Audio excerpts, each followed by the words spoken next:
Eh, yo empiezo mi vocación por la ciencia muy temprano, aunque había otras muchas cosas que me interesaban y me siguen interesando, pero digamos que no tuve duda en escoger una carrera científica y estudié física en la Facultad de Ciencias de la UNAM. Eh, en ese momento no era fácil estudiar física en otras universidades. Ahora, por suerte, hay física en muchos lugares como una oferta educativa, pero en ese momento la Facultad de Ciencias pues era la facultad para estudiar física. Fui muy afortunada en tener muy buenos maestros, ¿no? En poder estudiar en la UNAM. Y cuando terminé la carrera, en ese momento, ahora ya hay una gran oferta también de postdocs en nuestro país. En ese momento la idea era realmente buscar una profesionalización fuera. Siempre pensé en regresar, nunca pensé en quedarme fuera de México y conseguí una beca para ir a eso. Fue de las primeras becas, de hecho, que otorgó el CONACYT a mujeres para ir a estudiar a la Universidad de Oxford. Yo había estudiado física con el que es mi marido y sigue siendo mi marido, y los dos nos fuimos a estudiar juntos a Gran Bretaña, él con una beca del British Council y yo con una beca del CONACYT, y estudiamos el doctorado en Oxford, que de nuevo pues fue un gran privilegio poder estudiar ahí. El tema en el que yo trabajé es en su nombre más genérico es física del estado sólido, que estudia materiales, y tuve una gran oportunidad de empezar a trabajar en un tema que era en ese momento extremadamente novedoso, que era el estudio de los materiales desordenados, o sea, materiales cuyos átomos no se encuentran colocados de una forma ordenada y perfecta. Y eso abrió muchas posibilidades de investigación, y cuando regresé a México entré directamente a trabajar a la universidad, a lo que era en ese momento el Centro de Investigación en Materiales, y seguí trabajando en este tipo de temas, también en temas de superconductividad, de semiconductores, de materiales con diferentes propiedades. También inmediatamente tuve la oportunidad de dar clases en la Facultad de Ciencias de la UNAM.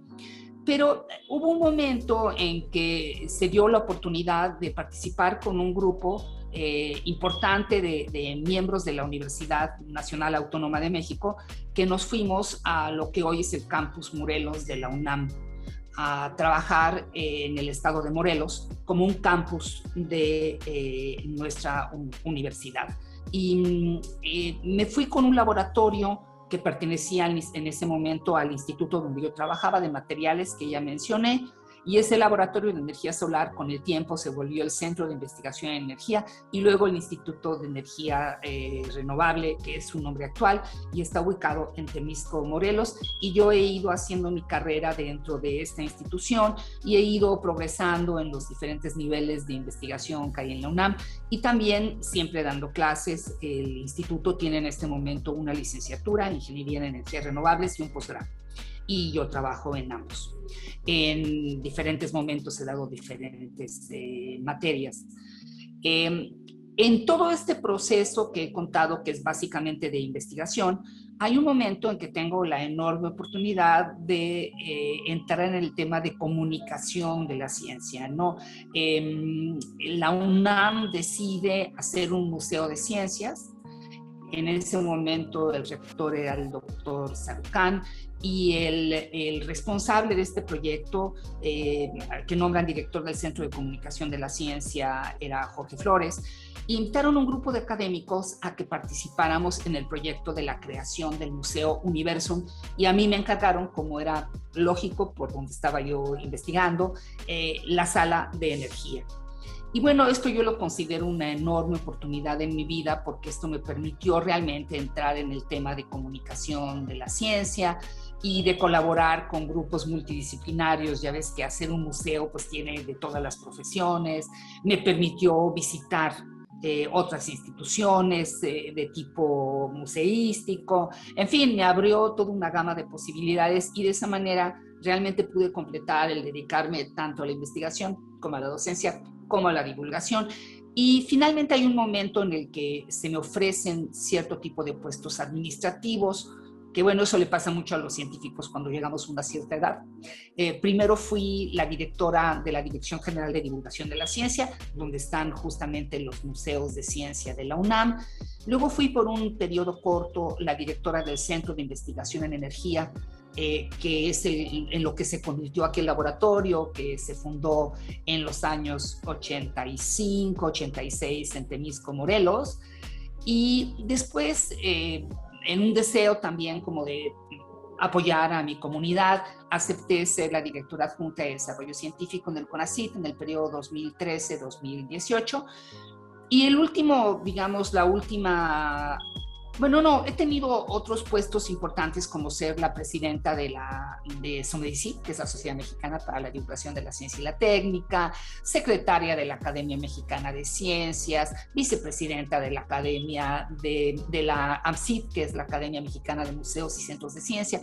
Es decir, he tenido participaciones en actividades gremiales y justamente dentro de esa idea de tener puestos honoríficos que te permitan apoyar a la comunidad y también, siempre, también como divulgadora. Bueno, ese es un pequeño resumen de mi carrera académica.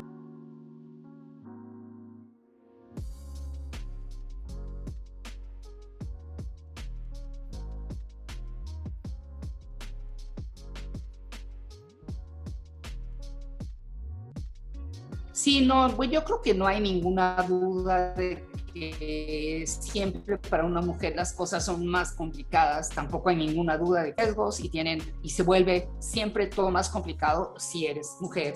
Y desde luego parte del tema tiene que ver con el hecho de combinar, de poder combinar el trabajo profesional con una familia, ¿no? Porque uno tiene la idea de hacer ambas cosas, ¿no? Y eso evidentemente es un reto grande. Yo en realidad tuve mucho apoyo en muchos sentidos, tanto de mi pareja como de mi familia, pero aún así, ¿no? Aún así hay una gran responsabilidad. Y sí creo que ahí es donde debe haber un cambio estructural importante en la sociedad para poder realmente apoyar esta combinación de vida familiar con vida profesional. Creo que ahí tenemos todavía mucho que hacer. La verdad es que yo he tenido muchas oportunidades, empezando por mi propia familia, en la que siempre hubo un apoyo para que yo estudiara y sobre todo siempre hubo el convencimiento de que las mujeres podíamos hacer lo que fuera. Siempre fuimos tratadas en absoluta igualdad y mis padres estaban convencidos de la igualdad de género. Y eso te ayuda mucho porque ya empiezas desde ahí. Y también debo de decir que en la universidad yo he tenido grandes oportunidades como las que acabo de mencionar. Pero eso no impide mencionar que siempre hay dificultades de género que se tienen que corregir, ¿no? Y creo que si bien vamos por el camino correcto, todavía falta mucho que hacer. Acabo de leer un manifiesto feminista de algo que no se me había ocurrido y que es el timbre de voz. O sea, la verdad es que a mí me gusta la voz de las mujeres, pero es cierto que es un timbre más agudo que el de los hombres, que es un tono más grave. Y en este manifiesto explican que estamos como diseñados para darle más importancia al tono grave, ¿no? Inclusive dice que hay políticas que han hecho un esfuerzo por cambiar su tono de voz para volverse más empoderadas. A mí la verdad eso no se me había ocurrido, pero según esto Margaret Thatcher tomó todo un curso para hablar más como hombre, ¿no? Y eso es algo en lo que yo estoy completamente en contra. Yo creo que lo que hay que luchar es por mantener quienes somos y por hablar como hablamos y por ser escuchadas aunque tengamos una voz más aguda, ¿no? Y bueno, muchas veces uno ni siquiera se da cuenta de que está siendo discriminado, porque como yo estaba tan segura de lo que estaba haciendo, pues no le daba mucha importancia tal vez a algunos comentarios que hoy viéndolos me doy cuenta de que existían. Algunos muy graciosos. Por ejemplo, estuve en un comité editorial de una revista de ciencia mexicana que le pusimos Kinam y finalmente terminó. Y yo era la única mujer en el comité. Y nos reuníamos en una oficina a trabajar sobre la revista. Y había un hombre joven que atendía la oficina Y un día se acercó y muy bajito me dijo, doctora, el café ya está listo, ya lo puede usted servir. O sea, daba por hecho que del comité editorial la que tenía que servir el café era yo. Bueno, en realidad no me ofendió, se me hizo muy chistoso, pero ese tipo de cosas pasan todo el tiempo y la realidad es que yo estuve, o pasaban mucho, y la realidad es que yo sí estuve mucho en ambientes muy masculinos, ¿no? Donde en la carrera había muchas menos mujeres que hombres, en el trabajo, en el laboratorio, siempre he estado en grupos más reducidos, aunque debo de decir que por otro lado he tenido colegas, hombres buenísimos y buenísimos amigos, o sea, no es que haya ningún problema en eso. En realidad, los grupos que mejor funcionan son los diversos. Los grupos diversos, cuanto más diverso es un grupo, se ha visto que se hace mejor ciencia. Hay mejores ideas diferentes, hay aportaciones distintas, ¿no? Bueno, eso es como un resumen. En realidad, yo siento que yo he sido muy afortunada, pero justamente también por eso tengo que luchar por las que no han tenido esa suerte.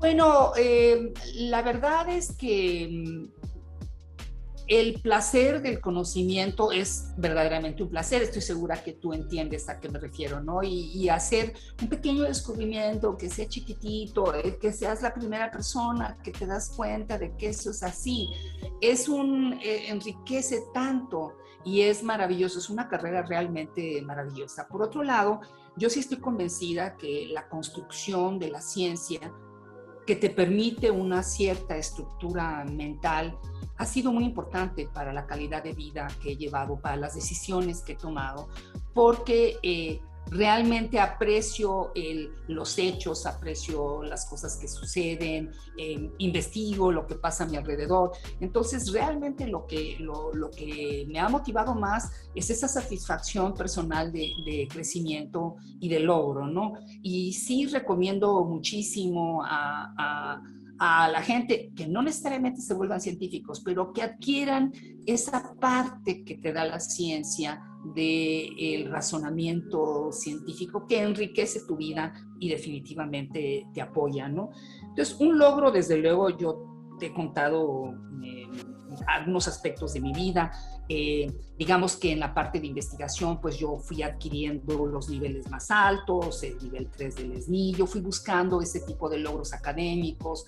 En la parte de comunicación de la ciencia, he tenido varios premios importantes, el de Red Pop, el Nacional de Divulgación de la Ciencia, hace muy poco un premio otorgado por TWAS, por el Third World Academy of Science, para divulgación de la ciencia. Entonces, digamos, he tenido muchas satisfacciones de ese tipo. Sin embargo, si tú me preguntas cuál es el logro que yo veo en mi vida más importante, yo creo que ha sido la construcción de redes, ¿no? Primero de redes familiares, la construcción de una familia, la construcción de las redes de amigos, la construcción de las redes de colegas. En realidad, en todos los trabajos que he tenido, me he preocupado por esa construcción de unión, de colaboración, en fin, creo que soy buena para hacer redes y el haberlas hecho, yo creo que es en este mundo tan complicado, donde es tan importante la solidaridad y pues la colaboración y la comunicación entre la gente, esta construcción de redes, pues creo que es mi mayor logro y también me ha dado enormes satisfacciones ver cómo toda esta gente que me importa constituye todo un enredado social, el sistema complejo que es la sociedad.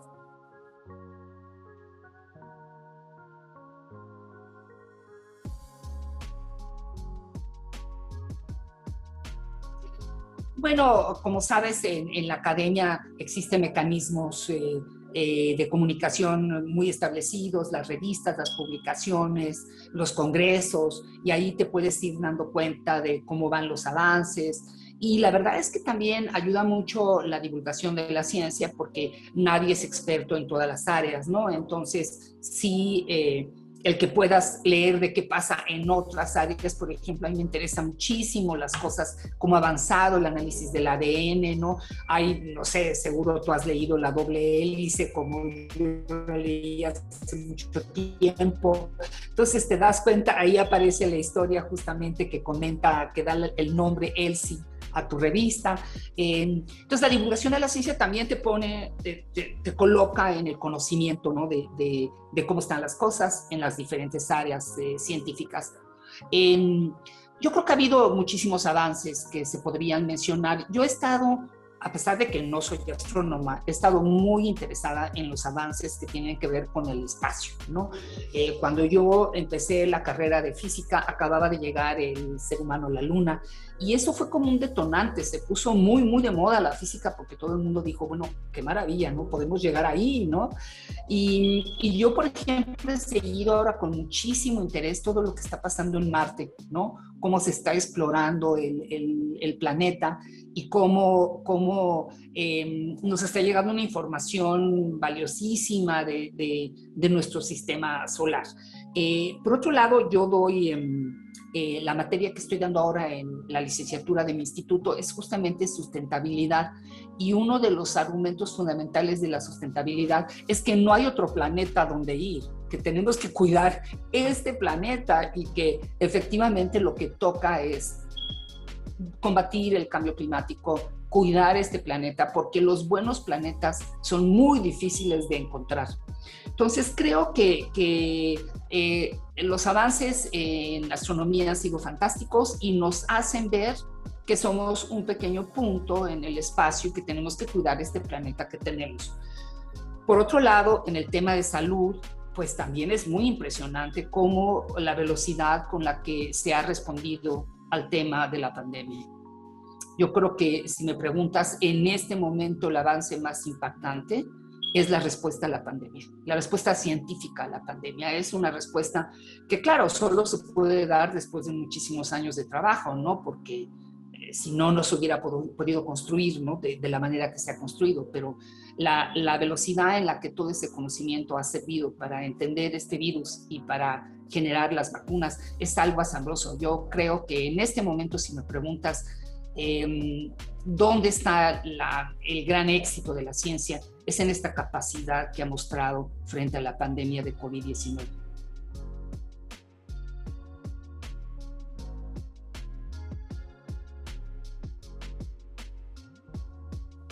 Bueno, desde luego el mensaje es claro que se puede, que estudien y hagan lo que quieren hacer sin ningún miedo, porque las mujeres podemos hacer todo lo que nos propongamos y que definitivamente es una carrera que puede dar muchas satisfacciones, que tiene muchas posibilidades. Sí la recomiendo, la carrera científica es una carrera que recomiendo, y desde luego que niñas y mujeres son necesarias para el mundo que se dediquen a la ciencia, ¿no?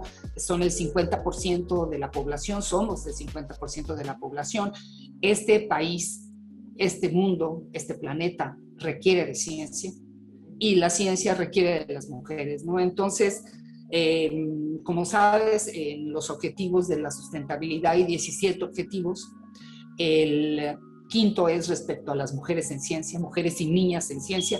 Y es muy interesante notar que cuando se escribieron los 17 objetivos de la sostenibilidad, al mismo tiempo Naciones Unidas escogió el 11 de febrero como el Día de la Niña y la Mujer Científica. ¿Y por qué? No es solo coincidencia, porque hacen falta, hacemos falta. Entonces, en resumen, mi mensaje es: háganos el favor, dedíquense a la ciencia.